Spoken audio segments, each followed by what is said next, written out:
Thank you, Axel, for joining us. First of all, how can businesses really protect themselves from natural disasters?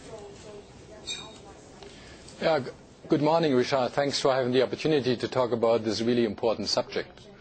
I mean, claims and natural catastrophes, that's the reason why I'm coming to the job every morning, because that's when we as an insurance company can prove to our clients what insurance is all about, that we can help them through those big incidents, through the tragedy, and then help them to continue to do their business, because that's what they want. That's not only the money, it's always to stay in business. That's important for them. Your question, what can we do against natural catastrophes? I mean, that's the nature, and we have to live with that. And people underestimate that in particular Asia is one of those really high hazard zones where the likelihood of having a windstorm or a flood loss is 40 times higher than the US.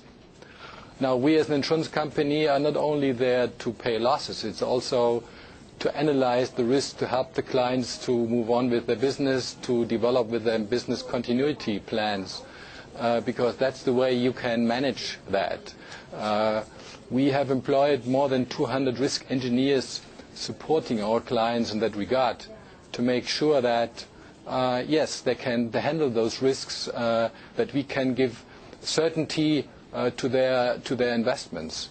That is what insurance is at the end all about. Axel, I want to ask you what contingent business interruption is and how much of an issue is it? Well, in today's world of globalization, the economy is linked. So it's really, one has to look at end to end. You have to look into who are your suppliers and who are their suppliers. And this is the continued business interruption issue.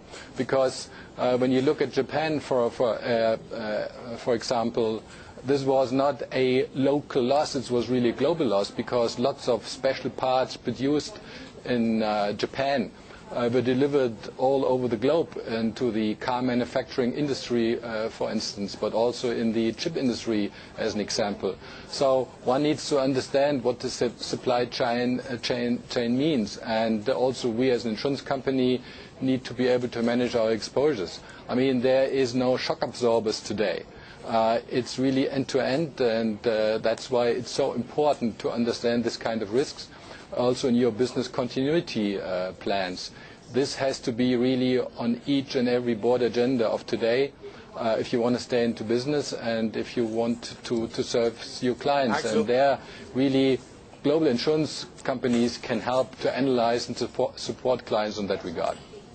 Axel Theis, what about catastrophes, natural disasters at the moment? They seemingly are on the rise. You know, are you noticing that, and you know what do you actually do there? I mean, what's your view, really? I suppose.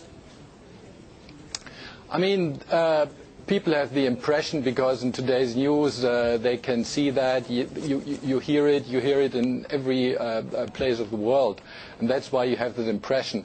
When you look at data, it's really not the case. When you look at the earthquakes, for example, there is not really a rise in numbers. What is the case, and this is what we see and what we feel, is the size of the losses increasing. And in today's world, it's 40 times higher than it used to be 20 years ago. What we can see is that we see more windstorms and more flooding, and that we see higher losses driven by the climate change, but also driven by the more density of population and higher insured values and higher values anyway. So that's why we have that impression.